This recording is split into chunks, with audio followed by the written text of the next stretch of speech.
கனின்றது எடுத்தோடனே வர ஒரு காரியம் அல்ல. நீங்கள் ஆவிக்குரிய வாழ்க்கையில் நம்ம அதிகமாக கர்த்தருடைய காரியங்களை நம்ம அதிகமாக மட்டும்தான் இந்த கனி நமக்குள்ளாய் வெளிப்படும். ஒரு ஆமென். அதில் ஃபஸ்ட்டு ஒரு காரியம் பார்த்தோம், என்னது? விதை. முதல்ல என்ன பண்ணணும்? விதைக்கணும். அதுல தான் அது எந்த இடத்துல விதைக்கப்படுது? விதை எதற்கு ஒப்பாய் இருக்கிறது? தேவனுடைய வார்த்தைக்கு ஒப்பாய் இருக்கிறது. அல்லேலூயா. தேவனுடைய வார்த்தைக்கு ஒப்பாய் இருக்கிறது. இந்த விதை எங்கெங்க விதைக்கப்படுது? முள்ளுள்ள இடங்கள்ல, வழி அருகே விதைக்கப்பட்ட விதை, கற்பாறையின் மேல விதைக்கப்பட்ட, நல்ல நிலத்தில் விதைக்கப்பட்ட விதை. விதையில இவ்வளவு இருக்குது. இது எத்தனை பேருக்கு புரிஞ்சது? இது எத்தனை பேருக்கு ஆசீர்வாதமா இருந்தது? அல்லேலூயா. இப்போ அடுத்த ஒரு கட்டம், நான் உங்கள்கிட்ட ஃபஸ்ட்டு இந்த டாபிக் எடுக்கும்போது, இந்த ஆவின் கனின்னு எடுக்கும்போது நம்ம ஒன்று பார்த்தோம். ஃபஸ்ட்டு என்னென்ன பண்ணணும், ஒரு கனி வரணும்னா என்னென்ன பண்ணணும்னு அவங்ககிட்ட கேட்டேன். முதல் விதைக்கணும். அடுத்தது ஒன்று என்ன பண்ணணும்? இப்போ விதைச்ச பிறகு என்ன பண்ணணும்? நீர் பாய்ச்சல். இப்போ அதுதான் இன்றைக்கு ஆவியானவர் நமக்கு கற்றுக் கொடுக்க போகிறார். அல்லேலூயா சொல்லுவோம். நான் விதைச்சிட்டேன், நான் ஒரு விதையை விதைச்சிருக்கிறேன், நான் விதைச்சிட்டேன், அது பாட்டு நான் கர்த்தரோட வசனத்தை கேட்டுட்டேன், நான் கனி கொடுத்துருவேன், நான் எப்படியாச்சும் தேவனோட நாம மகிமைக்காக நான் நின்றுடுவேன் அப்படின்னு கேட்டா அது கண்டிப்பா கூடாத காரியம். நான் வசனத்தை மட்டும் கேட்டுட்டேன், ஏன்னா விதைன்ற விஷயம் எனக்குள்ளா இருக்குது அப்படின்னா, விதை இருக்குது, நீர் பாய்ச்சல் அதற்கு தேவை, அடுத்த ஒரு கட்டம் தேவை. நம்ம எடுத்த உடனே கனி கொடுக்கிறவர்களாய் மாறிவிட முடியாது. ஒரு ஆமென் சொல்லுவோமே. நம்ம விதை இருக்குதுன்னா, ஒரு செடியை நம்ம வைக்கிறோம்னா அந்த செடிக்கு நம்ம என்ன பண்ணுறோம்? தண்ணி ஊற்றுறோம், சூரிய வெளிச்சம் இருக்கான்னு பார்க்குறோம், அந்த தண்ணி எல்லாமே எவ்வளோமே நம்ம பார்க்கணும். ராமேன்னு சொல்லுவோமே. இப்போ அதே போல் சிம்பிளி அதே தான் இந்த காரியங்களே நம்ம அப்படி தான் எடுத்துக்கணும். விதையே கர்த்தரோட வார்த்தை என்கின்ற விதை விதைச்சாச்சு. இப்போ நீர் பாய்ச்சுதல் நமக்கு முக்கியமாக இருக்கிறது. ஆமென். உபாகமம் 32வது அதிகாரம் 1வது வசனத்தையும் 2வது வசனத்தையும் படிக்கும். வானங்களே நான் பேசுவேன், பூமியே என் வாய்மொழிகளை கேட்பாயாக. மழையானது இளம் பயிரின் மேல் பொழிவது போல என் உபதேசம் பொழியும். அல்லேலூயா. இந்த காரியம், இந்த வசனத்தை நம்ம படிச்சிட்டோம், எப்படியோ கண்டிப்பா புரிஞ்சிருக்காது. அதனாலதான் ஏன் அப்படின்னா, இது யார்கிட்ட சொன்னா அப்படின்னா மட்டும்தான் இது கர்த்தர் சொன்னாரா இல்ல வேற யாராவது சொன்னாங்களா? சில பேர் கூட பார்த்துருக்கீங்களா, ஒரு பிளஸிங் சொல்லுவாங்க, பிரியமானவனே உன் ஆத்துமா வாழ்வது போல எல்லாவற்றிலும் வாழ்ந்து சுகமாயிரு. இதோடு முடிச்சிருவாங்க. அது கிடையாது. சுகமாக இருக்கும்படி வேண்டுகிறேன், அது வாக்கு தத்துவம் இல்லை. நீ அப்படி இருந்தால் நல்லா இருப்பேன்னு நான் நினைக்கிறேன், அது ஒரு வாக்கு தத்துவமாக சொல்லுவாங்க. That is not a promise. நான் உன்னை வாழ்த்துறேன், அப்படியா வாழ்த்துறேன் அப்படின்னு சொல்லி. இப்போ அதே போலதான் இந்த உபாகமத்தை நம்ம படிக்கும்போது இந்த காரியம் யார் சொல்லுகிறது என்று சொன்னால், தேவ மனிதனாகிய மோசே. அப்ப ரொம்ப மிக முக்கியமானது என்னது? மழையானது இளம் பயிரின் மேல் பொழிவது போல என் உபதேசம் பொழியும். ஒரு ஆமென் சொல்லுவோமே. அப்போ உபதேசம் மழையாய் பொழியும். இந்த வசனத்துல 2 காரியம் இருக்கு. உபதேசம் பொழியும், என் வசனம் இறங்கும். அப்போ இந்த நீர் பாய்ச்சல் அப்படின்ற நம்ம அடுத்தது என்னது? முதல் பாயிண்ட் விதை, 2வது என்னது? நீர் பாய்ச்சுதல். இந்த நீர் பாய்ச்சுதல் என்பது எதற்கு ஒப்பாய் இருக்கிறது என்று இந்த வசனத்தின் அடிப்படையில் ஆண்டவர் நமக்கு போதிக்கிறார் என்று சொன்னால், உபதேசத்துக்கு நேராய், அதாவது நீர் பாய்ச்சல் என்பது உபதேசத்தை குறிக்கிறது. இப்போ யோசுவாவுக்கும் காலேபும் மோசேவை நிறைய வாட்டி பார்த்துட்டாங்க, மோசே நடத்துறதை பார்த்துட்டாங்க, கர்த்தர் நடத்துறதை பார்த்துட்டாங்க. மோசேயோட தேவனோட கரம் கூட இருக்குதுன்னு தெரியும். அப்போ காலேபுக்கும் யோசுவாவுக்கும் தெரியும், அடுத்த லீடர்ஷிப்ல நம்ம தான் இருக்கிறோம்னா அந்த கரம் என்ன நடத்திட்டு போகுதுன்னு அவங்க விட்டுறல. ஆனாலும் இந்த காலேபுக்கும் யோசுவாவுக்கும் உபதேசம் தேவைப்படுகிறது. இவங்க எல்லாமே பார்த்துட்டாங்க. கர்த்தர் நடத்துறார், செங்கடலை பிளந்ததை பார்த்தாங்க, யுத்தம் செய்யறதை பார்த்தாங்க. இவங்களுக்கு கர்த்தர் மோசே கூட தேவன் எப்படி பேசினார்ன்றதை பார்த்தாங்க, எவ்வளவு பராக்கிரமம் உள்ள தேவன் என்று பார்த்தாங்க. இப்போ காலேபும் யோசுவா என்ன சொல்லிடலாம்? மோசஸ் பெண்ண நீங்க சாக போறீங்களா? ஓகே, நீங்க போய் தாராளமா போய் சாவுங்க, உங்களை நடத்தின கர்த்தருடைய கரம் எங்களையும் நடத்தும் அப்படின்ட்டு போயிருக்கலாம். ஆனால் இவ்வளோ பெரிய பராக்கிரமத்தையும் இவ்வளோ பெரிய தேவனுடைய புயத்தையும் தேவனுடைய கரத்தையும் பார்த்த காலேபும் யோசுவாவும் அப்படி இல்லை. மோசே போதிக்கிற தேவனுடைய வார்த்தையை காலேபும் யோசுவாவும் மோசே சொல்லுகிற உபதேசத்தை அவர்கள் ஏற்றுக்கொண்டார்கள். அப்போ அதே போலதான் உபதேசம் ரொம்ப முக்கியமானது. இப்போ நமக்கு நிறைய வசனங்கள் தெரிந்திருந்தாலும் கர்த்தர் நம்ம இன்னைக்கு நிறைய பிள்ளைங்க கர்த்தரோட நம்ம மகிமை தேவநாம மகிமைப்படுத்தும் நிறைய வசனத்தை சொல்றாங்க, நிறைய ரெவலேஷன் சொல்றாங்க, நிறைய வெளிப்பாடுகளை இங்க இருக்கிற தேவனுடைய பிள்ளைகள் பேசுகிறதுக்காக நான் கர்த்தரை துதிக்கிறேன். அது கர்த்தரோட நாமம் ஒன்று மாத்திரம் மகிமைப்படட்டும். அல்லேலூயா. எனக்கு வசனம் தெரியும், அதனால நான் பிரசங்கம் கேட்க மாட்டேன்னு இருக்கக்கூடாது. ஆமென். ஏன்னா உபதேசம் என்பது நான் விதை எனக்குள்ள இருக்கு, வசனம் எனக்குள்ள இருக்குது, நான் விளையணுமே, நான் அடுத்த கட்டத்துக்குள்ள போகணுமே. அப்ப இந்த வசனத்துக்கான வியாக்கியானங்கள் எங்களுக்கு தெரியணுமே, இந்த வசனத்துக்கான காரியங்கள் எங்களுக்கு தெரிஞ்சிருக்கணுமே. அப்ப இந்த வசனத்திற்கு பின்புலமா இருந்து தேவன் என்ன பேசுகிறான்றது எனக்கு தெரியணுமே. வசனம் தெரிஞ்சிச்சு, அதற்குள்ளா இருக்கிற சத்தியங்களையும் ஆழங்களையும் நம்ம அறிந்து கொண்டால்தான் ஆவிக்குரிய வாழ்க்கையில நம் கனி கொடுக்கிறவர்களாய் மற்றவர்களுக்கு இந்த பிளேவர் கொடுக்கிறவர்களாய் இருக்க முடியும். இப்ப புரியுதா? நம்ம உபதேசங்களை நம் தள்ளக்கூடாது. அதனால நிறைய என்னன்னா, நம்ம இதுவும் இல்லை, சனிக்கிழமை ராத்திரி உட்காந்து பிரசங்கம் எடுப்பாங்க. சனிக்கிழமை ராத்திரி உட்காந்து நாளைக்கு ஆண்டவரே என்ன பேச போகிறீர் அப்படி உட்காரக்கூடாது. ஏன்னா தேவன் உங்களோட வார்த்தையை கேட்கும்படியாக ஒரு பெரிய கூட்டத்தை உங்களுக்கு கொடுத்திருக்கிறார். நீங்க அதற்காக டைம் ஸ்பெண்ட் பண்ணணும். நீங்க ஆண்டவருடைய சமூகத்தில் உட்காரணும். ஆண்டவரே, உங்களுடைய ஜனங்களுக்கு நீர் என்ன பேச சித்தமா இருக்கிறீர், நீர் என்ன கற்றுக் கொடுக்க சித்தமா இருக்கிறீர், நீர் உங்களுடைய வார்த்தை என்ன பேச சித்தமா இருக்கிறீர் என்பதை கேட்டு பிரசங்கிக்கணும். ராமன் சொல்லுவோமே.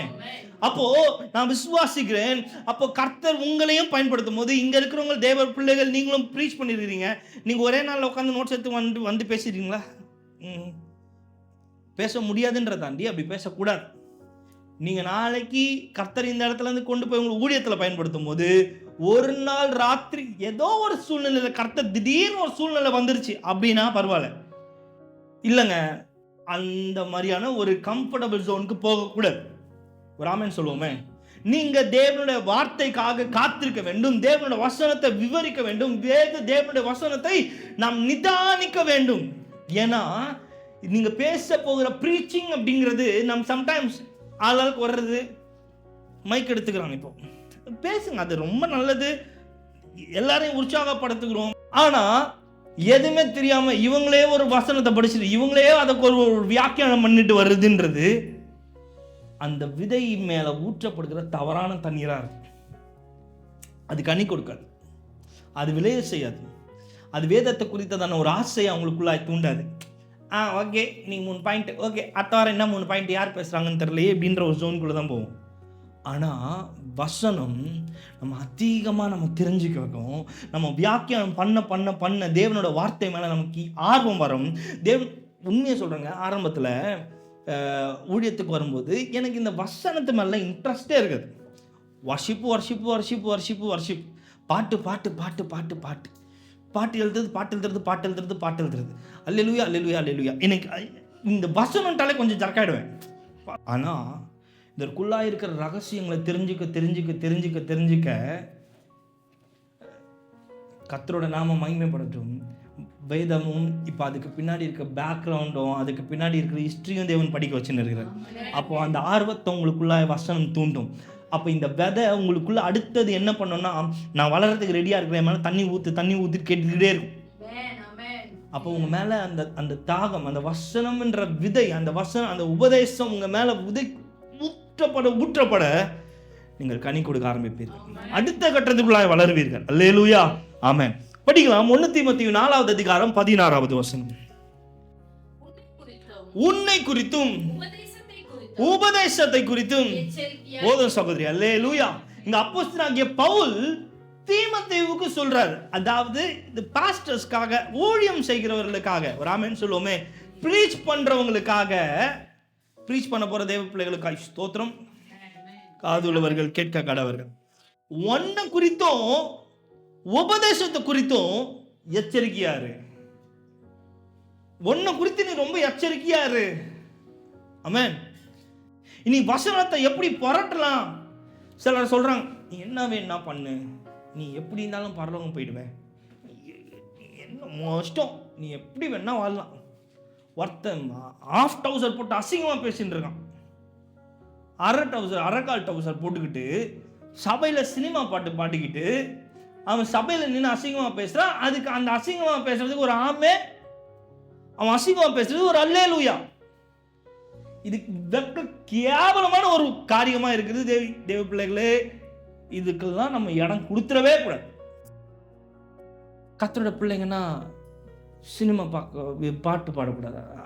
அதுக்கு சபையில் பாடு, இப்போ பரலோகத்தில் போய் பாடு, அங்கே போய் பாடு. நீரும் நானும் வந்து தனியாக இருக்கணும், சினிமா பாட்டை வச்சு ஆண்டவரே நான் வந்து இப்படிலாம் வர்ணிக்கிறேன், தள்ளுவார் அங்கேருந்து. அப்போது இங்கே நல்லா நம்ம புரிஞ்சுக்கணும், சினிமா பாட்டையும் எடுத்துகிட்டு வந்து கர்த்தரோட மர்ஜ் பண்ணுறதுன்றது நல்லா இல்லை. அதை நம்ம அங்கீகரிக்கக்கூடாது. அது எப்பேற்பட்ட உபதேசம். அதனால தான் அந்த அந்த விதைகள்லாம் கனி கொடுக்காது, அசால்ட்டாக இருக்கும். இப்போது கர்த்தர் இப்போ அங்கே ப்ரீச் பண்ணுறவங்களுக்கு நான் கொஞ்சம் நாளும் யோசிப்பேன், நீ என்ன பண்ணாலும் பரலோகம் போயிடுவேன். அவங்களுக்கு என்ன தைரியம் இருக்கும்? என்ன தெரியுமா? என்ன வேணா பண்ணலாம், கர்த்தரை நான் மன்னிச்சுடுவேன். என்ன வேணா பண்ணுவேன், நான் பரலோகம் போயிடுவேன். என்ன வேணா பண்ணுவேன், நான் கர்த்தர் சமூகத்தில் போய் நிற்பேன். கிடையாதுப்பா, கிடையாது. நாளைக்கு தேவன் கர்த்தர் உங்களை பயன்படுத்தும் போதும், தேவன் நாளைக்கு உங்களை வெளில கொண்டு போய் பயன்படுத்தும் போதும், வசனம் சொல்லுது, உன்னை குறித்தும் உபதேசத்தை நீ என்ன ப்ரீச் பண்றன்றது கவனமா இரு. நீ எடுத்த உடனே நீ பேசிடக்கூடாது. நீ எடுத்த உடனே மைக்க பிடிக்கிறது ஓகே, ஹாப்பி. ஆனா ப்ரீச்சிங்ன்றது வசனம் சொல்லுது, எச்சரிக்கையாயிரு. உங்களில் அநேகர் போதகர்களாக ஆதிருங்கள். அப்போஸ்தலனாகிய பவுல் சொல்றது என்னன்னா, ப்ரீச் பண்ணாதீங்க, அதாவது பாஸ்டர் ஆகாதீங்கன்னு சொல்லலை. அதுக்கான அர்த்தம் வந்து போதகர்கள் ஆகாதீர்கள். நம்ம அதுங்க அப்படியே பாஸ்டர் ஆகாதன்னு பவுல் சொல்லிட்டார். இல்லை, அதுக்கான அர்த்தம் பாஸ்டர் ஆகக்கூடாதுன்னு சொல்லலை. நீங்கள் உபதேசிக்காதீங்க, அநேகருக்கு நீங்கள் ப்ரீச் பண்ணாதீங்கன்னு அப்போஸ்தலனாகிய பவுல் சொல்கிறார். உங்களில் அநேகர் போதகர்கள் ஆகாதீர்கள். ஒன்றும் கிடையாது. அவங்களுக்கு ஏதாச்சும் ஒரு 2 வருஷம் சொல்லிட்டா போதும், அடுத்த வாரம் நீ வந்து பிரசங்கம் பண்ணு, அடுத்த வாரம் ஏதாச்சும் நீ வந்து பிரசங்கம் பண்ணு. பவுல் சொல்றாரு, உங்களில் அநேகர் போதகர்களாகாதீர்கள். ப்ரீச் பண்ணாதீங்க. ஏன்னு சொன்னா அதுல ஆக்கினை தீர்ப்பு வரக்கூடியதா இருக்குது. ஏன்னா நீ நாளைக்கு வந்து இங்க ஏதாச்சும் ஒன்று சொல்லிட்டு இதை ஜனங்க ஆமேன்னு சொல்லி போட்டு இதை பிடிச்சிக்கிட்டாங்கன்னா சபை அப்படியே கீழே. அதற்கு யார் காரணம்? மேய்ப்பன் காரணம். யார் இடம் கொடுக்கிறா? மேய்ப்பன். அப்போ நம்ம என்ன அப்போஸ்தலனாகிய பவுல் சொல்றாரு தீமோத்தேயுக்கு, உபதேசத்தை குறித்து எச்சரிக்கையா இருப்பா. நீ ப்ரீச் பண்றதுல நீ என்ன ப்ரீச் பண்றன்றது ரொம்ப இம்பார்ட்டன்ட். நீ ஏதோ ஒன்று சொல்லிட்டு ஏதோ ஒன்று போச்சுன்னா இது வாழ்க்கை சம்பந்தப்பட்டது. வாழ்க்கையை அப்படியே இவங்க அப்படியே ஏத்துப்பாங்க. ஒரு ஆமென் சொல்லுவோமே. அப்போ நம்முடைய வசனங்களை குறித்து, வார்த்தையை குறித்து, ஏன்னு சொன்னா இந்த வார்த்தை எதற்கொப்பா இருக்கிறது? நீர் பாய்ச்சுதல், அதாவது ஒரு விதையின் மேல ஊற்றப்படுகிற ஒரு நீருக்கு ஒப்பா இருக்கிறது. உபதேசத்தை நம்ம ஈஸியா எடுத்துக்க கூடாது. உபதேசத்தை நம்ம புறம்பே தள்ளிடக்கூடாது. உபதேசம் ரொம்ப முக்கியம். அதே போல பேசுகிறவர்கள் மாத்திரமல்ல, அதை கேட்கிற நீங்களும் நானும் உபதேசத்தில் ஜாக்கிரதையாய் கேட்கிறவர்களாய், அவர்கள் பேசுகிற இது நம்ம பேசுகிறது அவங்க கிடையாது, அவர்கள் மூலமாய் பேசுகிற கர்த்தருடைய வார்த்தையை நாம் ஜாக்கிரதையாய் கேட்கிறவர்களாய், அதை நாம் நிதானிக்கிறவர்களாய், அது என்ன என்பதை ஆழமாய் அறிந்து கொள்கிறவர்களாய் இருக்க வேண்டும். இப்போ இருக்கான்னு தெரியல, நான் சொல்றது ஒரு 20 years பேக்ல நான் சொல்றேன். இப்போ அப்படிலாம் இப்போ கர்த்தர் கிருபையில அப்படி இல்லை. அதுக்காக நான் கர்த்தரை ப்ரைஸ் பண்றேன்.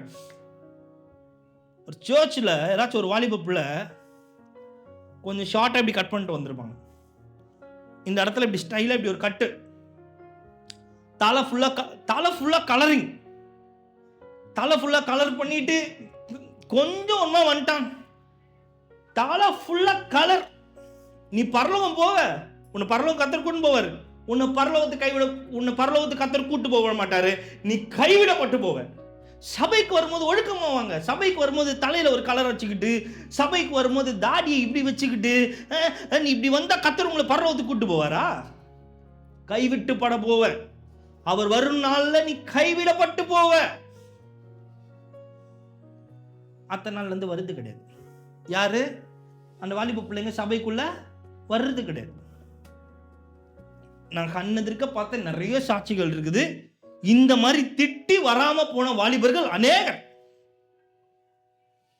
அவங்க பிள்ளைங்க, சின்ன பிள்ளைங்க, லிப்ஸ்டிக் போட்டாங்க.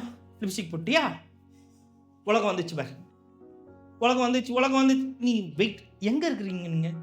எங்க பரலோகத்தில் இருக்கீங்க? பரலோகத்தில் இருக்கிறீங்க. லிப்ஸ்டிக் போட்டா தப்பு, லிப்ஸ்டிக் போட்டா தப்பு, எல்லாம் தப்பு. ஆனா வசனம் சொல்லுது, நீங்கள் இந்த உலகத்தில் இருந்தாலும் நீங்கள் இந்த உலகத்துக்குரியவர்கள் அல்ல. நீ அதை எங்க காட்டணும்? உலகத்தில் இருக்கிறன்றதுக்காக சாப்பிடாம இருக்கிறியா? நீ உலகத்துக்குரியவன் அல்ல தானே. நீ எதுக்கு சோறு சாப்பிட்ற? உலகத்தான் மாதிரி, உலகத்தான் மாதிரி உனக்கு எதுக்கு பிரியாணி தேவைப்படுது? புதுசாக கண்டுபிடி. பரலோகத்துல இருந்து ஏற்றுமதி பண்ணி ஏதாச்சும் மண்ணாகுன்னு வச்சு சாப்பிடு. நீ உலகத்துக்குரியவன் அல்ல தானே. நம்ம அதுதான் வசனத்தை நம்ம தவறா புரிஞ்சுக்கிறது. பாஸ்டருங்க திட்டிட்டு வாலிப பிள்ளைங்க என்னது முடி, அவன் அது சொல்லிட்டு விட்டுற மாட்டாங்க, பிரசங்கத்துல எடுப்பாங்க. ஒரு வாலிப பிள்ளை நம்முடைய சபைக்கு வந்து கொண்டிருக்கிறான். அவன் தலைமுடியை பாருங்க, அவன் தலைமுடி அப்படியே சேமியா மாதிரி இருக்கான். அவன் நீங்க யோசிச்சு பாருங்களேன், அவன் வருவான் சபைக்கு? வரமாட்டான், ஓடியே போயிடுவான். திட்டி திட்டி திட்டி அந்த பேர் அவங்களோட அம்மாங்கெல்லாம் போய் கேட்டு பாருங்களேன். அவங்க சொல்லுவாங்க, என் பிள்ளை சபைக்கு வர்றதே பெரிய விஷயம்யா, இவரை திட்டி திட்டி திட்டி திட்டி. இப்போ பரவாயில்ல, அந்த காலத்துல வந்து சாத்தான் வந்துட்டான், சாத்தான் சாத்தான், தலையில கலர் வச்சா சாத்தான், தாடி வச்சா ஐயோ என்னெல்லாம் குத்தாங்க பாரு தாடிக்கு. தாடி வச்சிருக்கிறியா? தாடி எதற்காக உனக்கு? எனக்கு எனக்கு நான் தரலங்க, நானே முழிக்கிறேன். தாடி எதுக்கா தெரியல, எதுக்குன்னு நல்லா இருக்குன்னு வச்சாங்க அப்படின்னு. சாத்தான் புகுந்து தாடி வச்சு சாத்தான் புகுந்து நான் வீட்டில் உட்காந்து சாத்தான் புகுத்துறான். நான் வரமாட்டேன். நான் சொல்லிட்டேன், நான் சபைக்கெல்லாம் வரமாட்டேன். வாலிப பிள்ளைங்க எகிரி ஓட்டாங்க சபையை விட்டு. சபைக்கு வர்றது கிடையாதுங்க. அவங்களுக்கு வந்து கம்ஃபர்டபுள், அவங்களுக்கு என்னன்னா அவங்களுக்கு கத்திர தேனம்லாம் இருக்கும், அலறானுங்க சபைக்குள்ள வருந்த. அப்போ இப்போ பரவாயில்ல, இப்போலாம் பேச முடியாது. இப்போ பேசினாங்கன்னா அப்படியா சரி ஓகே, கண் முன்னாடி பைபிள் எடுத்து வேற சர்ச்சைக்கு போறாங்க. அதுக்கப்புறம் சபையை விட்டு வெளில போறியா, ஜபத்தில் வச்சிடுறேன், சபையை சேர்ந்து ஆண்டவரே நீர் அவர்களை கை கால்களை முறித்து மீண்டும் இந்த சபைக்கு கொண்டு வார். இருக்கவும் கூட மாட்டீங்க, போகவும் கூட மாட்டேங்கிறீங்க. என்னதான் பண்ண சொல்ற நீ? என்னதான் பண்ண சொல்ற? என்ன பண்ணணும் நீ? சபையை விட்டு போனா கத்தரை அடிச்சிருவாராம், சபையை விட்டு போனா கத்த திட்டுவாராம், சபையை விட்டு போனா கத்தர் வந்து கை காலை முறிச்சிருவாராம். தேவ பிள்ளைகளே, அப்ப நீங்க திட்டி துரத்தி அனுப்புனீங்களே வாலிப பிள்ளைங்களா, அவங்க அப்ப உங்களை எங்க அனுப்புவாரு கத்தர்? சரி, அவங்கள கை காலை முறிக்கிறாரு. அப்ப ஆத்துமாக்களை சபைக்கே வரவிடாம பண்றீங்களே. ஆத்துமாக்கள்னா வர்றவங்க அப்படியே பியூரெல்லாம் வரமாட்டாங்க. வராமன்னு சொல்லுவோமே. நல்லவனை ரட்சிக்க தயவு செஞ்சு எங்க ஆண்டவர் வரவே இல்லைங்க. பாவிய ரட்சிக்க வந்தாரு. அம்மாங்களாம் போய் கேளுங்களேன், என் பிள்ளை சர்ச்சைக்கு வர்றது ரொம்ப அதிசயமா இருக்கு, பாஸ்ட் வர கேட்டாரு. பிள்ளைங்களுக்காக பெற்றோர்கள் கண்ணீர் வடிச்சுட்டு இருப்பாங்க, திட்டி திட்டி திட்டி. நான் இப்போ சொல்லலை, ஒரு சிலர் சொல்றேன். முன்னாடி ஓடியே போயிட்டாங்க சர்ச்சை விட்டு. நிறைய வாலிப பிள்ளைங்க சபைக்கு வருதே கிடையாது. வாலிப பிள்ளைகள் சபைக்கு வரணும்னு இருக்கும், குற்றமான சாட்சி. எல்லாரும் மடி உட்கார வச்சு சேமியா தலை மாதிரி இருக்கு, சேமியா முடி மாதிரி, நூடுல்ஸ் மண்டை மாதிரி இருக்கும் மண்டை, கலரிங், தலை ஃபுல்லாக கலரிங். நம்மளை கூப்பிட்டு உட்கார வச்சு வாலிப பிள்ளைங்க அப்படி பண்ணிட்டாங்க. சரி, அது அவங்களுக்கு எவ்வளோ ஒரு கில்ட்டு இருக்கும். சபையில் உட்கார வச்சு பிரசங்கத்தில் குத்தி வாலிப பிள்ளைங்களுக்கு எவ்வளோ மனசு கஷ்டமாக இருக்கும் தெரியுமா? இதனால் கீழ்ப்படிஞ்சிருவாங்கன்னு நினைக்கிறீங்களா? கண்டிப்பாக மாட்டான், வரமாட்டான். சபைக்கு இல்லை, கத்தரையே தர மாட்டான். அவன் அப்படியே ஓடிடுவான். அவங்க அம்மையிட்ட சொல்கிறான், தயவு செஞ்சு எனக்காக ஜோம் பண்ணுக்காத, தயவு செஞ்சு நிறுத்திடு. அவனோட இன்டென்ஷன் என்ன? சபைக்கு வரணும்னு இல்லை, ஓடுறதில்ல. ஏதாச்சும் ஒன்று பண்ணிடக்கூடாது. லிப்ஸ்டிக் போட்டுறக்கூடாது, ஒரு நல்ல ட்ரெஸ்ஸு போட்டுறக்கூடாது. உடனே வந்து பேய் பூந்துச்சு, பிசாசு பூந்துச்சு, உலகம் வந்துச்சு. நீ எங்கே பரலோகத்தில் இருக்கிற? உலகத்தில் தானே இருக்கிற, உலகத்தில் தானே இருக்கிற. உலகம் வந்துச்சு, உலகம் வந்துச்சு, உலகம், நீயே உலகத்தில் தான் இருக்க, கொஞ்சம் கம்முன்னு இரு. உலகம் வந்துச்சுன்னா எங்கே இருக்கிற? நீயே எங்கே இருக்கு? எங்க நம்ம எங்கெங்க இருக்கிறோம்? எங்கேயாச்சும் நம்ம நிலால இறக்குறோம்? பூமியில் தானே இருக்கிறோம். இது உலகத்தில், நம்ம உலகத்தில் தானே இருக்கும். அப்போது நம்ம நம்ம நம்ம யாராச்சும் பர்ஃபெக்ட்னு யாராச்சும் யாருமே கிடையாது. இது எப்போ வரைக்கும் தெரியுமா? தாடி வைக்கிறது, திட்டுறது, தலையில் ஹேர் கலரிங் பண்ணுறது, திட்டுறது, லிப்ஸ்டிக் போடுறது, இதெல்லாம் எப்போ வரையும் தெரியுமா திட்டுவாங்க? அந்த பிரசங்கியார் வீட்டுல பசங்க செய்யாத வரைக்கும் திட்டுவாங்க.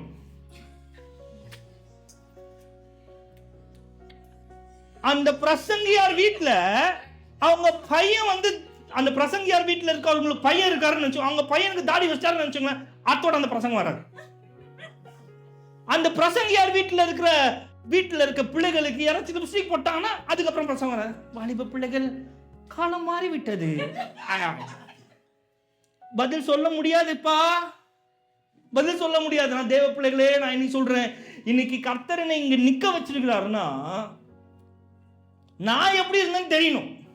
நான் இதை விட, நீங்க சொல்றதை விட நான் மோசமா இருந்தேங்க. இதோ இங்க கம்மல் போட்டுட்டு இருந்தேன், இங்க ஸ்டட்டு போட்டு இருந்தேன், இந்த இடத்துல ஸ்டட்டு போட்டு இருந்தேன், இதோ வாய்க்குள்ள குத்தி இந்த இடத்துல ஸ்டட்டு போட்டு இருந்தேன். சபையில வெறுத்தாங்க, சபையை விட்டு ஓடினேன். எப்பா தேவையில்லடா. கொஞ்ச நாளுக்கு அப்புறம் நல்ல ஒரு இடத்துக்கு தேவனுடைய வார்த்தையை கேட்க முடியாது கர்த்தர் என்னை வைத்தார். என்னை யாரும் அடிக்கல, என்னை யாரும் திட்டல, என்னை யாரும் சபிக்கல. கர்த்தரோட வார்த்தை கேட்டுக்கொண்டே இருந்தேன். நானே இவை எல்லாத்தையும் தூக்கி போட்டு வந்தேன், நானே இது எல்லாத்தையும் வெறுத்தேன். அப்போ ஒருத்தனை குற்றப்படுத்தி, நீ இதை பண்ணாத, அதை பண்ணாது, இதை பண்ணாது, அதை பண்ணாது, இதை செய்யாது, அதை செய்யாது, இதை பண்ணாது, அதை பண்ணாத, இது எல்லாம் கேட்டு ஒரு வாலிப பிள்ளைகள் நீங்க சபைக்கு வர மாட்டேங்கிறாங்க. அதுக்குன்னு நீங்க அவங்க சபைக்கு வரட்டும், ஆமென், சபைக்கு வந்து வார்த்தையை கேட்கட்டும். நீங்க திட்டி திட்டி திட்டி திட்டி அனுப்பிடுறீங்கன்னா, அதனால தான் பவுல் சொல்றாரு, உன்னை குறித்தும் உபதேசத்தை குறித்தும் நீ எச்சரிக்கையா இரு. ஒருவேளை நீங்க ஒருத்தருங்க திட்டி சபையை விட்டு ஒரு வாலிப பிள்ளை வெளியே போனா கண்ணீர் வெடிப்பாங்க. வாலிப பிள்ளைகளுக்காக நம்ம ஜெபிக்கலாம் அப்படின்னு சொல்ற எத்தனையோ தேவ மனுஷர்கள், தேவ பிள்ளைகள் இருக்காங்க, கண்ணீர் வடிச்சிட்டு இருக்காங்க. ஆனா இவங்களுக்கு அவன் எப்படி வரான், என்ன கேரக்டர், என்ன ட்ரெஸ் போடுறான்றதான் முக்கியம். தேவ பிள்ளைகளே, வாலிப பிள்ளைகளுக்கு சொல்றேன், கர்த்தர் உங்களை நேசிக்கிறார். தேவ பிள்ளைகளை கர்த்தர் உங்களை அவர் நேசிக்கிறார். ஒருவேளை யார் உங்களை வெறுத்தாலும் உங்களோட நான் என்ன போட சொல்றேன், போட்டோஸ் இருந்தா, என்னோட பழைய போட்டோஸ் இருந்தா நான் போட சொல்றேன். இப்படி இருந்த என்ன கர்த்தர் இன்னைக்கு இப்படி நிக்க வைத்து தேவன் பிரீச் பண்ண வைக்கிறாருன்னா என் திறமை கிடையாதுங்க. என்னை யாரும் அடிக்கல, என்னை யாரும் திட்டல, என்னை யாரும் உதைக்கல. என்னை கண்டம் பண்ண சில பாஸ்டர்ஸ்லாம் இருக்கிறாங்க, சில ஊழியக்காரர்கள்லாம் இப்படி இருக்கிறான், அப்படி இருக்கான், சாத்தான் புகுந்துட்டான், பிசாசு புகுந்துட்டான் அப்படின்னாங்க. அதெல்லாம் இல்லைங்க. கர்த்தர் எவ்வளவு அன்பானவர் என்பதை அறிந்து கொண்டேன். அவருடைய உருக்கமான இரக்கம் எவ்வளவு மேன்மை என்பதை அறிந்து கொண்டேன். யாரும் இல்லைங்க, அவருடைய அன்பு என்ன மாத்துச்சு. தேவ பிள்ளைகளே, கர்த்தர் உங்களையும் மாற்றுவார். உங்களையும் கர்த்தர் நேசிக்கிறார். உங்களை சபம் ஒதுக்கி இருக்கலாம், உங்களோட குடும்பம் ஒதுக்கி இருக்கலாம். உங்களோட ஒரு தப்பு, சின்ன தப்பு பண்ணிட்டானா போதும். அவன் என்ன தப்பு பண்ணான்னு தெரியுமா? சபையில பேசுறது, அவன் என்ன தப்பு பண்ணான்னு தெரியுமா? சொல்லு. இப்ப என்ன ஊர் ஃபுல்லா கொளுத்திடணும், அவ்வளவுதானே, கொளுத்து. வாலிப பிள்ளைங்களை சொல்லி சொல்லி சொல்லி சபைக்கு வர விடாம, எதுவும் பண்ண விடாம, ஆனா ஆத்துமாக்களை தாரும் ஆண்டவரே. அப்பா, வாலிபர்களை எழுப்புவீராக, வாலிபர்களை ஆண்டவரே நீர் மாற்றுவீராக. உனக்கு கொடுக்க மாட்டேன் போ. நீ இந்த மாதிரி சொல்லுவ, நான் உன்கிட்ட கர்த்தர் சொல்லுவேன், நான் உனக்கு குத்தனா நீ சரி கிடையாது, நீ என்ன ட்ரெஸ் போட்டு வர, நீ என்ன நூடுல்ஸ் பண்ணுறலாம் கிண்டல் பண்ணுவேன், உங்க தலையை கட்டினாங்க முடியாது போ, அப்படி போ. பொறாமையில பேசுறியா இல்ல கோவத்துல பேசுறியா, இன்னும் ஏதுனே தரலையே. வாலிப பிள்ளைகளை, கர்த்தர் உங்களை நேசிக்கிறார். God loves you. அவரோட அன்பை விட்டு உங்களை ஒருத்தரும் பிடிக்க முடியாதுங்க. அவர் உங்களை ரொம்ப நேசிக்கிறார். அவர் நீங்க போடுற ட்ரெஸ் தான் அவருக்கு பிரச்சனை நினைச்சுருக்கீங்களா? நீங்க பண்றதாங்க இல்லைங்க, உங்களோட உள்ளம் அவருக்கு போதும். நீங்க தொடர்ந்து சபைக்கு வந்து ஆண்டோட வார்த்தை கேளுங்க. என்னை மாத்தின கர்த்தர் நிச்சயமா ஆண்டவர் உங்களையும் மாற்றுவார். ராமன் சொல்லுவோமே, உங்களையும் ஆண்டவர் மாற்ற அவர் ரொம்ப வல்லமை உள்ளவராய், அவரே தேவனா இருக்கிறார். ஹல்லேலூயா. கர்த்தர் உங்களை நேசிக்கிறார். ஆமென் ஆமென் சொல்லுவோம். அதனாலதான் இங்க அப்போஸ்தலனாகிய பவுல் சொல்றாரு, நீ ஒருத்தனுக்கு ப்ரீச் பண்றல, ஈஸியா ப்ரீச் பண்ணிடாத, உன்னை குறித்து நீ எச்சரிக்கையா இரு. உன் வார்த்தையில இடறி ஒருத்தன் சபையை விட்டு ஓடிடக்கூடாது. உபதேசத்தை குறித்து எச்சரிக்கையா இரு. ராமன் சொல்லுவோமே, உன்னை திட்டி சபையை விட்டு ஒருத்தன் ஓடிட்டானா கர்த்தர் கணக்கு கேட்பார். ராமன் சொல்லுவோமே, நீங்க வந்து எவ்வளோ பெரிய பாஸ்டர், எவ்வளோ பெரிய ஊழியக்காரர், நீ தீர்க்கதரிசனம் சொல்லுங்க, என்ன வேணா பண்ணுங்க, உங்களோட உபதேசத்துல மற்றவர்களை கர்த்தரே சொல்றாரு, நான் பாவியை நேசிக்க வந்தேன்னு சொல்லும் போது நீங்க அவன் பாவி, அவனுக்கு தேவையில்லைன்றாரு. அப்போ அவனுக்கு தான் ஸ்பெஷல் ரோ, அவன் தான் ஸ்பெஷல் கெஸ்ட். இன்னைக்கு யாரு பாவியா இருக்கியா, உனக்கு ஸ்பெஷல், உனக்கான சீட் இருக்கு. அதுக்காக நம்ம ரட்சிக்கப்பட்டு இன்னைக்கு நம்ம ஒரு காலத்தில் அப்படி இருந்தோம், கர்த்தர் நம்மை மாற்றி இருக்கிறார். ராமேன்னு சொல்லுங்களேன். அப்போது இந்த உபதேசம் எதற்கு ஈஸியாக உபதேசத்தில் மற்றவர்களை கடிந்து கொள்றதோ, அவங்க மனம் எப்படி புண்படும்ன்றத அறிந்து உபதேசிக்க வேண்டும். ஏன்னா உபதேசம் எதற்கு ஒப்பாக இருக்கிறது? நீர் பாய்ச்சுதலுக்கு ஒப்பாக இருக்கிறது. இப்போ கேட்குறேன், இப்போ மழை தண்ணி இருக்குது.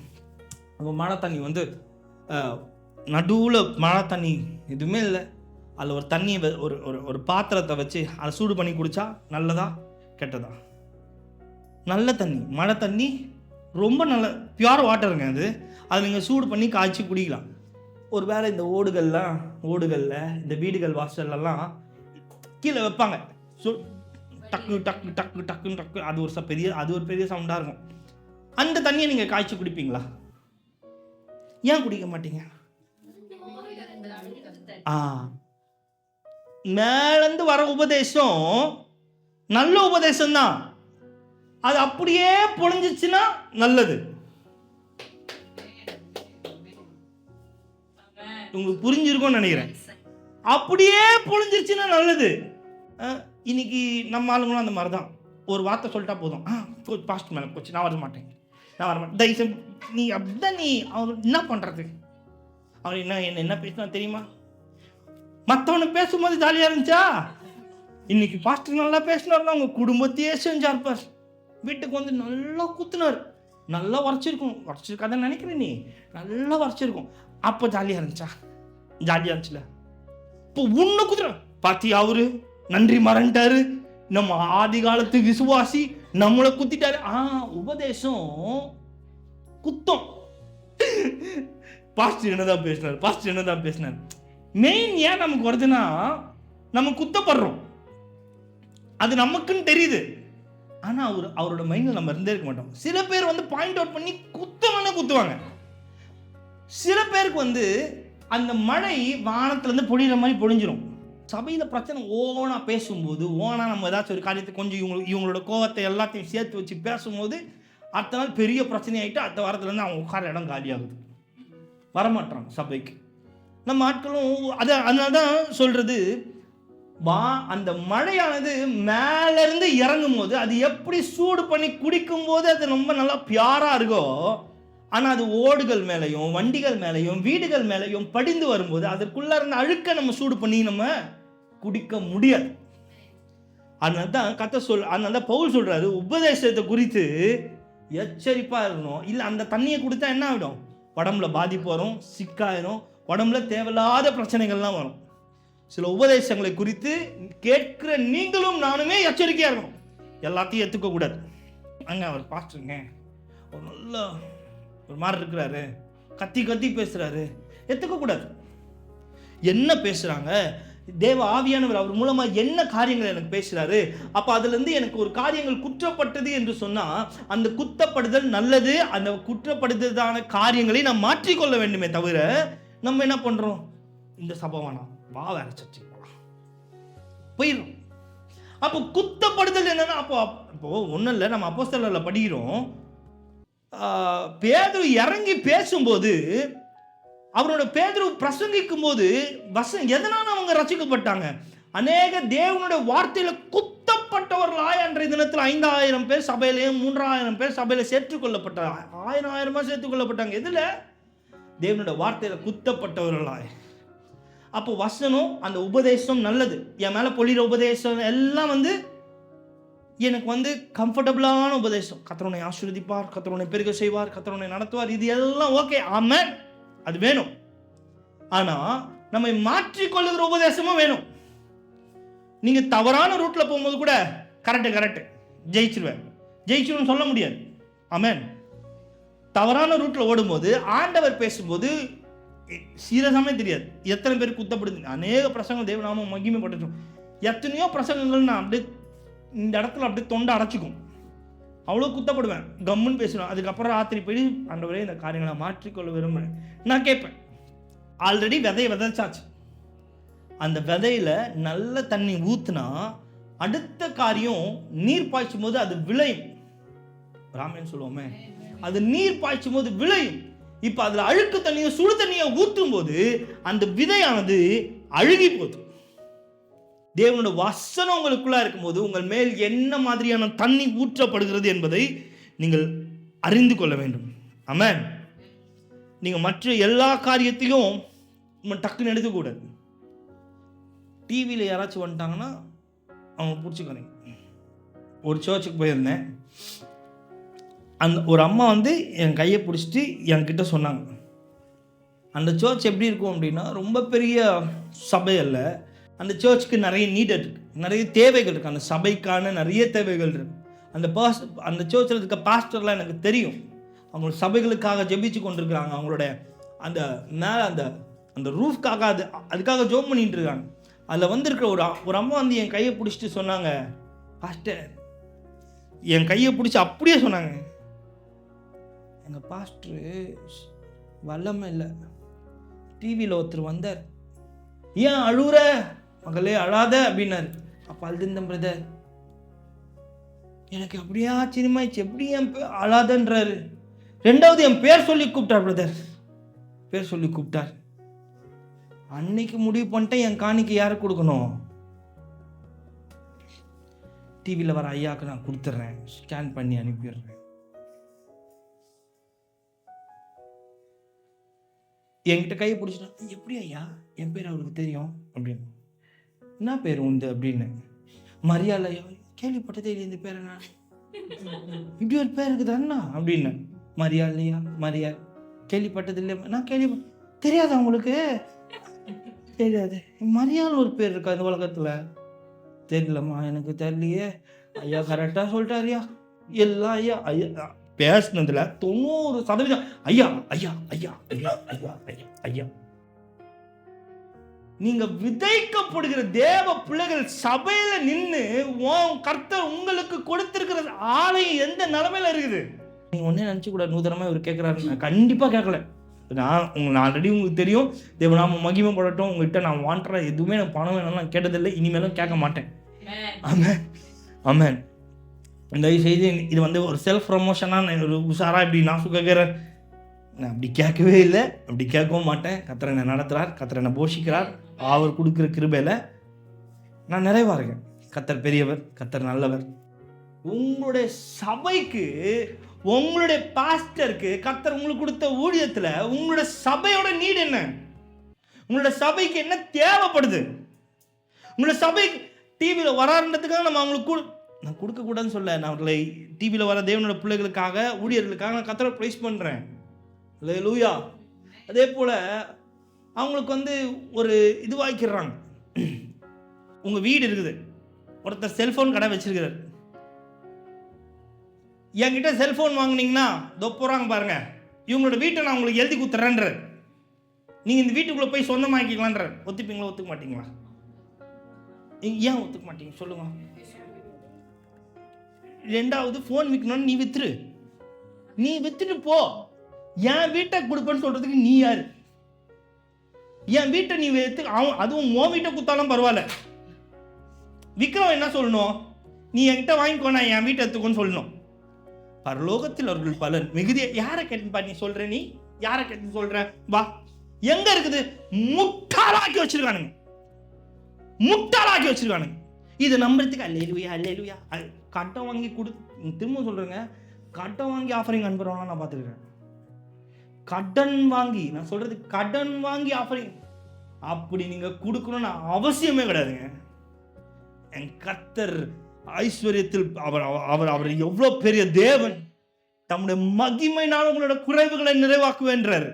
வெள்ளியும் பொண்ணும் அவருடையதுன்றார்.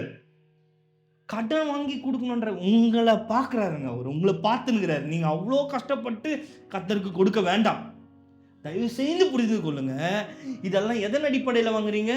உபதேசத்தின் அடிப்படையில். அவர் பாஸ்டர், அவங்க ஊழியக்காரருங்க, இவங்க சொன்னா வாங்கிடலாம், இவங்க சொன்னாங்க, இவர் சொல்லிட்டாரு, இவர் சொன்னா நம்ம பரலோகத்துக்கு போயிடலாம். ஆனால் சொல்றாரு, எல்லா உபதேசத்தை குறித்து எச்சரிக்கையா இரு.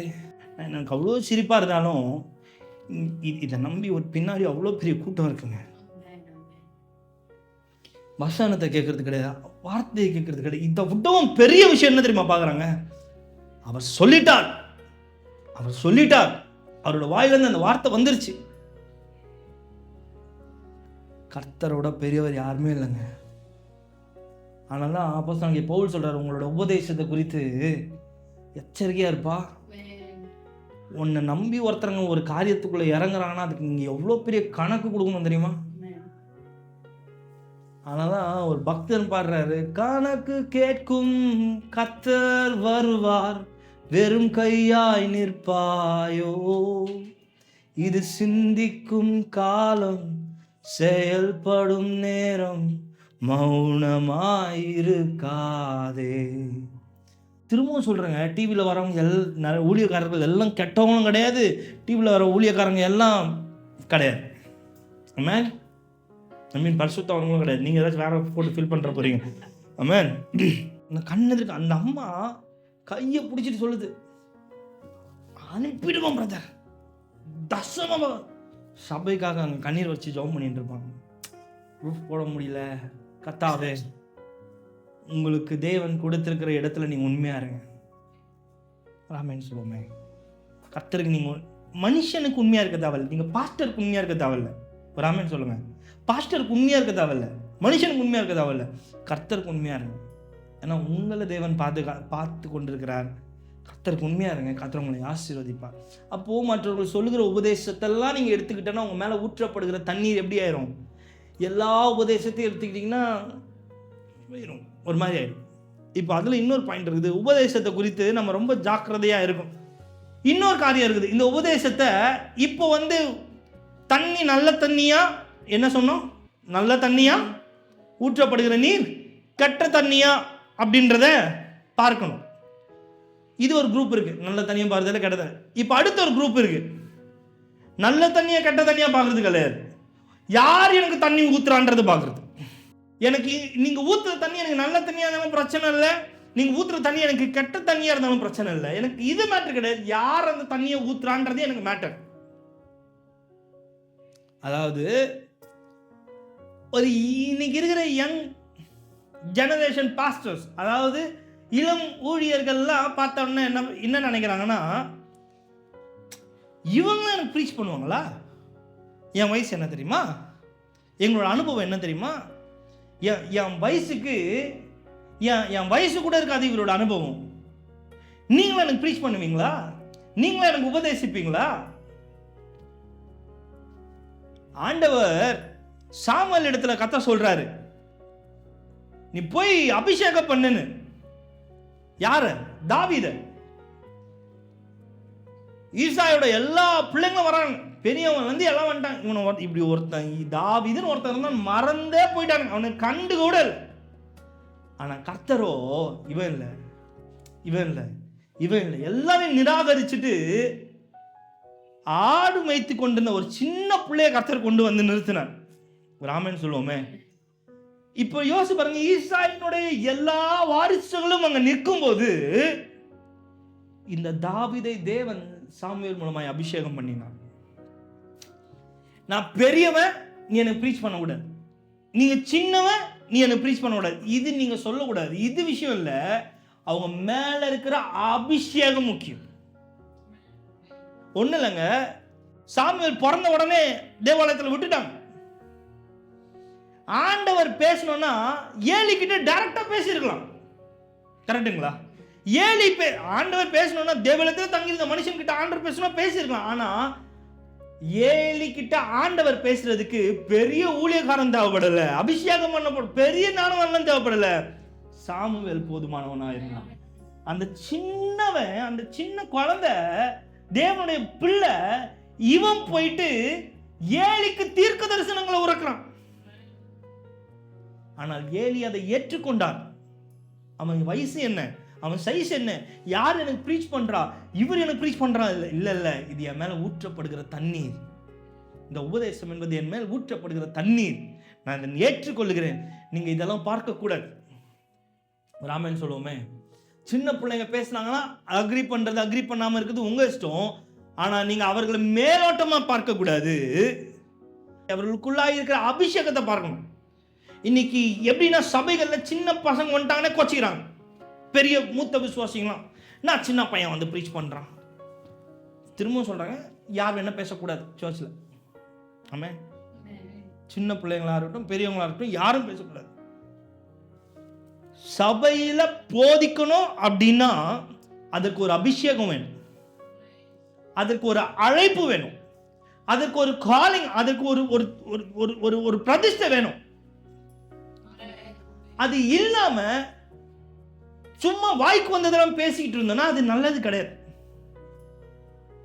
ஆனா அபிஷேகம் இருந்தும் அவங்க தெரியும் அவங்களுக்குள்ள எவ்வளவு பெரிய அபிஷேகம் இருக்குது, அவங்களுக்குள்ள தேவ ஆவியானவர் எவ்வளவு கிரியை செய்கிறார், அவங்க ஆவியானவர் அவன் மூலமா எவ்வளவு முதிர்ச்சியான வாலிப பிள்ளைகளா இருப்பாங்க. ஆனா முதிர்ச்சியான நிறைய காரியங்களை பேசுவாங்க. ஆனாலும் பெருசுங்க ஏத்துக்காது. என் வயசு கூட இல்லை, நான் கோச்சிட்டு போயிடும். என்னது இது சின்ன பசங்களும் விட்டு பேச வச்சுன்றது, நீ வந்து பேசுவா, ஓகே நான் பேசுகிறேன், சந்தோஷமாக வந்துடுவாங்க. நம்ம தண்ணி என் மேலே ஊற்றப்படுகிற தண்ணீர் எப்படிப்பட்ட தண்ணீராக என்று பார்ப்பதற்கு உங்களுக்கு எல்லாருக்கும் அதிகாரம் இருக்கு. ஆமென். ஆனால் அது யாரென்ன ஊத்துறான்றத அவங்களோட அபிஷேகத்தை வச்சு நீங்கள் தான் புரிஞ்சுக்கணும். ராமன் சொல்லுவாங்களேன், அபிஷேகம் இல்லாத சில ப்ரீச் பண்ணி நான் பார்த்துருக்குறேன். அதாவது அவங்களுக்குள்ளாய் அந்த அந்த ஒரு காலிங் இருக்காது, நம்ம அதை நல்லா உணர முடியும். 1 மணி நேரம் பேசுவாங்க, கத்தி கத்தி பேசுவாங்க, ஒன்றுமே இருக்காது. எறும்பு கச்ச மாதிரி கூட இருக்காது, எறும்பு கச்ச மாதிரி கூட ஒன்றுமே இருக்காது. அன்றைக்கே மறந்துடும். என்ன கொஞ்சம் நாள் யோசிச்சு பாருங்க, அந்த மாதிரி பேசினவங்க ஏதாச்சும் ஒரு வருஷம் ஞாபகம் இருக்காது. ஆமாம் ஏதோ சொன்னாங்க, சிரிப்புக்குன்னு என்ன ஞாபகம் வச்சுருக்கலாமே தவிர இந்த மாதிரி பேசினார் அவங்களே ஒரு வியாக்கியம் புரிஞ்சுக்கிட்டு நம்ம பேசினது. அபிஷேகம் பண்ணப்பட்டவங்க ஒன்றுமே தேவையில்லாதுங்க. அவங்க வந்து நிற்கும் போதே கூட சேர்ந்து தேவ பிரசன்னமாக வரும். அவங்க நிற்கும் போதே தேவனோட வார்த்தை கடந்து வரும். முதிர்ச்சியானவங்க பேசும்போது கூட இவ்வளோ பெரிய ரெவலேஷன்ஸ் நமக்கு கிடச்சிருக்காது. தேவ பிள்ளைகள் வந்து நிற்கும் போது, அந்த அபிஷேகம் வந்து நிற்கும் போது, கர்த்தர் அவர்களை கொண்டு வந்து நிறுத்தும் போது, அந்த வசனங்கள் அந்த வார்த்தைகளோட வெளிப்பாடுகள் உங்களுக்கு வித்தியாசமாக இருக்கும். அதனால்தான் உங்கள் மேல் ஊற்றப்படுகிற அந்த விதையின் மேல் ஊற்றப்படுகிற தண்ணீர் எப்படிப்பட்ட தண்ணின்றதை நீங்க கவனிச்சுக்கலாமே தவிர யார் தண்ணியை ஊத்துறான்றது முக்கியம் இல்லை. ராமன் சொல்லுவோமே, படிச்சிடலாம். ஏசாயா 55வது அதிகாரம் 10வது வசனமும் 11வது வசனம் படிக்கலாம். மாரியும் உறைந்த மழையும் வானத்திலிருந்து இறங்கி அவிடத்துக்கு திரும்பாமல் பூமியை நனைத்து அதன் முளை கிளம்பி விளையும்படி செய்து விதைக்கிறவனுக்கு விதையையும் புசிக்கிறவனுக்கு ஆகாரத்தையும் கொடுக்கிறது எப்படியோ அப்படியே என் வாயிலிருந்து புறப்படும் வசனமும் இருக்கும். அது வெறுமையாய் என்னிடத்தில் திரும்பாமல் அது நான் விரும்புகிறதை செய்து நான் அதை அனுப்பின காரியமும் ஆகும்படி வாய்க்கும். அல்லேலூயா. இந்த ப்ராஃபட் ஐசாயா, அதாவது ஏசாயா தீர்க்கதரிசியின் மூலமா ஆண்டவர் பேசின ஒவ்வொரு காரியமும் அவ்வளோ வல்லமை உள்ளதாய் அவர் பேசினது எல்லாமே அவரை பயன்படுத்திய ஆண்டவர் பயன்படுத்திய விதமானதுன்றது ரொம்ப பிரமிப்பாக இருக்கும். ஏசாயா மூலமாக ஆண்டவர் பேசியிருக்கிற விஷயங்கள் ஓப்பனாக இருக்கும். ஒரு கன்னிகை கர்ப்பவதியாகி ஒரு குமாரனை பெறுவார். ஆமென். ரொம்ப வெளிப்படையாக இருக்கும். இப்போ அதே போல தான் இந்த இடத்துல ஆண்டவர் ஏசாயா மூலமா தீர்க்கதரிசனமாய் பேசுகிற சில காரியம் என்னன்னா, என் வாயிலிருந்து புறப்படும் வசனமும் இருக்கும், அது வெறுமையா என்னிடத்தில் திரும்பாமல் அது நான் விரும்புகிறதை செய்து நான் அதை அனுப்பின காரியம்படி வாய்க்கும். அப்ப கர்த்தர் சொல்றாரு, நான் ஒரு வார்த்தையை அனுப்பிட்டேன்னா அந்த வார்த்தை என்னிடத்துல வெறுமையாய் திரும்பாது. நான் என்ன நோக்கத்துக்காக என்ன பர்பஸ்க்காக அனுப்புறனோ அதை செய்து முடிச்சுட்டு தான் அந்த வார்த்தை திரும்ப வரணும்னு சொல்றேன். அந்த வார்த்தை கண்டிப்பா செய்து முடிக்கும். ஏன்னா அனுப்புனது நான். அந்த வார்த்தை மனுஷனிடத்துல இருந்து வரல. வார்த்தை யார் இடத்துல இருந்து வருது? தேவனிடத்துல இருந்து வருகிறது. அந்த வார்த்தை வெறுமையாய் திரும்பாமல் அவர் விரும்புகிறபடி, அதாவது அவருடைய சித்தத்தின்படி அது செய்து முடிக்கிறதா இருக்கிறது. ஒரு அல்லேலூயா சொல்லுவோமே. அப்போ அவருடைய வார்த்தை என்கின்ற உபதேசம், அவரை வார்த்தை என்கின்ற மழை, அவர்கள் வார்த்தை என்கின்ற விதை உங்களுக்குள்ளாய் விதைக்கு அவர் ஆயத்தமா இருக்கிறாரு. அப்போ நீங்க எப்படி இருக்கணும்னா, உங்களுடைய இருதயத்தை தேவனுக்கென்று திறந்து கொடுக்க வேண்டும். தேவன் ஒரு பிரசங்கத்தை கேட்குறோம் அப்படின்னா ஜெபிச்சுட்டு வாங்க. ஆண்டவரே, இந்த நாளில் நீர் என்ன என் கூட பேச போகிறீங்க? பரிசுத்த ஆவியானவர், இந்த நாளில் நீர் என்ன என் கூட பேச சுத்தமாய் வைத்திருக்கிறீர்? நீர் எனக்கு என்ன காரியங்களை வெளிப்படுத்த காத்திருக்கிறீர்? அப்பா, நீர் என்ன என்னோடு கூட என்ன பேச சுத்தமாய் இருக்கிறீர்? பரிசுத்த ஆவியானவரே, நீர் பேசும் என்று சொல்லி நீங்கள் ஜெபம் பண்ணுங்க. உங்களோட ஜெபங்கள் கேட்கப்பட்டு கொண்டிருக்கிறது. ஆண்டவர் சில காரியங்களை உடனே செய்கிறாரு, சில காரியங்களை அவர் நேரம் வர வரைக்கும் செய்கிறார். அவர் நேரம் வர அப்போது உங்களோட ஜபங்கள் தள்ளப்படலை, உங்கள் ஜபங்கள் கேட்கப்பட்டு கொண்டிருக்கிறது, உங்கள் ஜபங்களுக்கு பதில் அளித்து கொண்டிருக்கிறார். ஆனால் சில நீங்கள் கேட்குறதுக்கு இமீடியட்டாக ஆண்டவர் உங்களுக்கு கொடுக்கிறார். சில காரியங்கள் தேவன் காக்க வைத்து கொண்டிருக்கிறார். அவர் காக்க வைக்கும்போது நீங்கள் காத்திருப்பது நல்லது. அப்போது இந்த ஜபத்துக்கு எனக்கு பதில் வருதுன்னா நீங்கள் கேட்டிருக்க ஜபங்களுக்கும் தேவன் பதில் அளிப்பார். அப்போ அவரோட ஜபங்கள் எல்லாம் அவரோட என்னோட வேண்டுதல் எல்லாம் knows everything. அவருக்கு எல்லாம் அறிந்திருக்கிற தேவன் அவர் வச்சிருக்கிறாரு. அவருக்கு தெரியும் எது ஏற்ற நேரம்னு. அப்போது ஒரு காரியம் நடக்கும்போது அப்போ நம்ம சொல்லுவோம், நல்ல வேலை அது அப்போ நடக்கலை, இப்போ நடக்குது. நல்ல வேலை அது அப்போ நடக்கலை, இப்போ நடக்குது. அவர் அனுமதிப்பது எல்லாம் நன்மைக்கு, அவர் அனுமதிப்பது எல்லாம் தீமைக்கல்ல. தேவனோட பிள்ளைகளோட வாழ்க்கையில் அவர் அனுமதிக்கிற எல்லா நன்மையான காரியங்களுக்காகவும் நீங்கள் கர்த்தரை ப்ரைஸ் பண்ணுங்க. அது எல்லாவற்றையும் தேவன் ஒரு சில காரியங்கள் வேறு மாதிரி சூழ்நிலைகளில் போயிருந்தாலும் ஆண்டவர் அதை மாற்ற அவர் வல்லவராக இருக்கிறார். அப்போது உங்களோட இருதயத்தை நீங்கள் திறந்து கொடுங்க. அந்த உபதேசத்தை நீங்கள் கேட்கும்படியா, உபதேசத்தை கேட்க வரும்போதே நான் மாற்றிக்கொள்ள நான் ஆயத்தமாக இருக்கிறேன். ஆண்டவரே, வசனத்தின்படி சில காரியங்கள் குத்தப்படுகிறதோ ஆண்டவரே, நான் அந்த மாற்றிக்கொள்ள ஆயத்தமாக இருக்கிறேன் என்று சொல்லும்போது நிச்சயமாய் நீங்கள் கனி கொடுக்கறதுல அடுத்த ஸ்டேஜ் போயிடுவீங்க. இன்னும் நம்ம கனிக்குள்ளாக போவே இல்லை. ஆமென். முதல் காரியம் பார்த்தோம், ஃபஸ்ட்டு கனி வர்றதுக்கு என்ன பண்ணணும்? சீடு விதைக்கணும். அடுத்த ஒரு காரியம் பார்த்தோம், நீர் பாய்ச்சிட்டர். தொடர்ந்து நம்ம அடுத்த வாரம் நம்ம அந்த காரியங்களை பார்க்கலாம். கர்த்தர் நல்லவர். இருக்கிறத நம்ம எல்லாம் கண்களை மூடி, அன்பின் நல்ல பிதாவே, நாங்கள் உண்மை நன்றியோடு துதிக்கிறோம், ஆராதிக்கிறோம், ஸ்தோத்திரிக்கிறோம். பரிசுத்த ஆவியானவரே, இந்த நாளிலே நீர் என்னோடும் எங்களோடும் பேசிய தயவு கிருபைக்காய் ஸ்தோத்திரம். இந்த வார்த்தைக்காய் ஸ்தோத்திரம்.